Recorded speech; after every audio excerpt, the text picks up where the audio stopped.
Chile and New Zealand 2011 figures also I have taken that. So which was with the upper end of the insured loss estimates currently standing at approximately $35 billion. And the recent earthquake in Japan and subsequent tsunami is very likely to prove the costliest in the insurance market history. So, but what will be its long-term effect on the global insurance energy market? That we have to understand.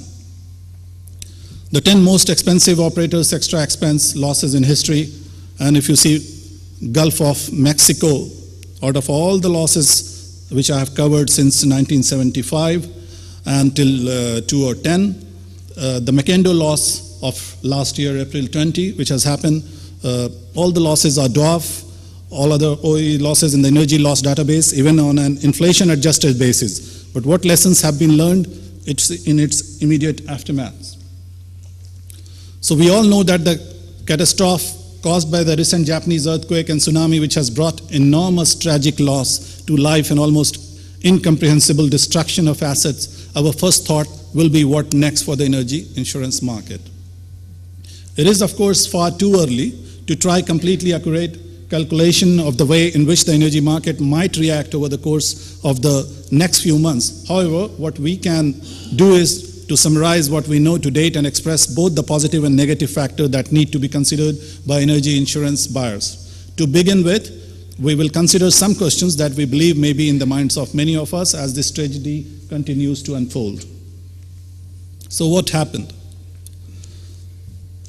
Japan was hit by a quake which was 9 at the 6th scale, which was never experienced before, and it was close to Tokyo, some 375 kilometers.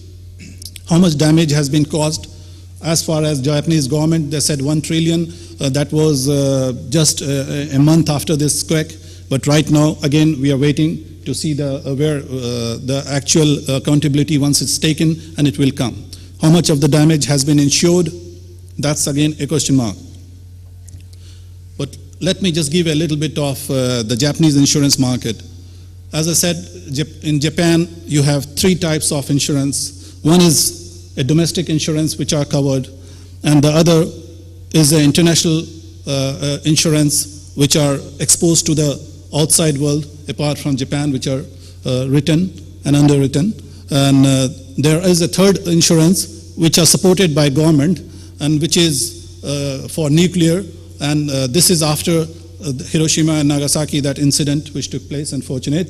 The government of Japan, they came with a treaty, and that because no one was supporting that particular time, so then the nuclear state, they came together via convention of UNO, and then they all went through a nuclear pool, and then under this nuclear pool, the countries which are capable of taking care of nuclear reactors, of course, this is all for their own energy driven, not for defense purpose, has to be declared, and this was covered under those nuclear pool arrangement. How will the Japanese domestic insurance market respond? Yes, this is again a very question mark, because Japanese domestic insurance market, if we talk about, still so far, World Health Organization, they came up with the figures that 10,000 people are missing as per World Health Organization, and the insurance has to pay to their kith and kin. And those are local domestic coverage I'm talking about. So you can easily figure out where we are heading. What about global policies issued outside Japan? Yeah, there are, even let's talk about Middle East. What happens is that even we have Japanese exposure in the Gulf. There are companies from the engineering side which are Japanese companies, and they have their stake in the Gulf, and those companies, the exposure is outside Japan, and those we are talking about global policies issued outside Japan, but then has been paid by companies like automobile, if we talk about, and then in automobile, they rule the world. They have been ruling the world. And then if we talk about precision-driven equipments, they are the #1 in the world. If we talk about from the medical side, they are very good from the medical side, and they have a big exposure in the medical equipment side as well. So there are the policies globally and those the company which are the stakes from the Japan and which are covered outside Japan. So what has been the initial impact on the reinsurance market? The reinsurance market, of course, will react the same as I said, because Japan is not the only one. They also it's not 100% retained in Japan. The risk is diversified, and it goes outside the insurance fraternity to reinsurance fraternity, and almost 60 to 70% of the risk of Japan has been passed to reinsurers. So that some way gives a little bit of, I should say, an umbrella to the local domestic insurers in Japan. How will this event affect the upstream and downstream market? This we go here. After the Macondo Deepwater Horizon explosion, there was a committee, which National Commission on the BP Deepwater Horizon Oil Spill and Offshore Drilling, which was set up in January 2011. And the chairman of the committee, his statement was, deepwater energy exploration and production, particularly at the frontiers of experience, involves risk for which neither industry nor government has been adequately prepared, but for which they can and must be prepared in the future. So it means no one was prepared, and this type of risk was never seen in the history of oil and gas industry, which has happened. Of course, if I don't have much time to talk about what has happened, technically there had been failure, and there had been blame and counter-blame from Halliburton side to BP and BP to Halliburton side. It was a matter of cementing, which was not done properly, and then Halliburton said that we were remanding to BP, and BP were not adhering to their advices, so on. If 2010 will be remembered for anything in the offshore exploration and production industry, it will of course be the tragic events that unfolded on the evening of April 20 in the Gulf of Mexico. A year on the full implication of the Macondo well blowout for energy risk manager remain unclear as Congress returned to the Senate following the midterm elections in the United States. However, on one thing, risk manager, brokers, and insurers alike are in full agreement: the marine liability underwriting environment, most specifically for pollution from well risk, has been fundamentally misused, almost certainly permanently. So now let's talk about energy upstream. What is the general state of the market post-recession?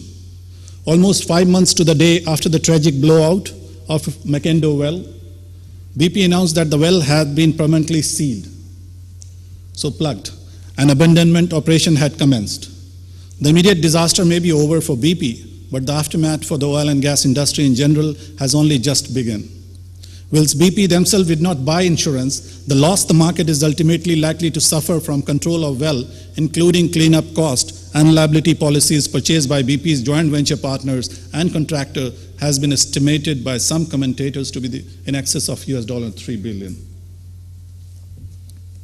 So we are talking about economies of scale. The underwriting environment with upstream, softening pressures are beginning to mount, we all observe. Despite recent losses, capacity is at a 10-year high, we never observed. Major losses are particularly felt by the fledgling Singapore market, because that was the market, if we talk about Asia Pacific, dominated from the marine industry, because the economy is driven off Singapore from marine side and from the oil and gas side, and that's the hub as well. The major dry docks takes place there for all the vessel owners, even the vessel from the European side which operates in the Asia Pacific, generally that's the hub for dry docking. Although 2009 was not a bumper year in terms of profitability, it was hardly a disaster one either. The new Gulf of Mexico rating model remains untested following a benign windstorm season. There has been an upswing in activity in the offshore construction sector as well. These are the figures provided, which you can see the capacity in 2011, operating capacity, and the underwriting environment with upstream insurer capacity. And if you compare the figures, upstream insurer capacity from 2000 to 2011, and excluding Gulf of Mexico, 2011 upstream capacity is highest. You can see there records began, but pricing increases for a standalone. OE and marine liability risk will still continue to increase. And if you see profitability, versus estimated global offshore energy premium income, we are talking about. So, upstream energy losses from 1990 to 2011, which is in excess of $1 million, versus estimated global offshore energy premium income. So 2010 was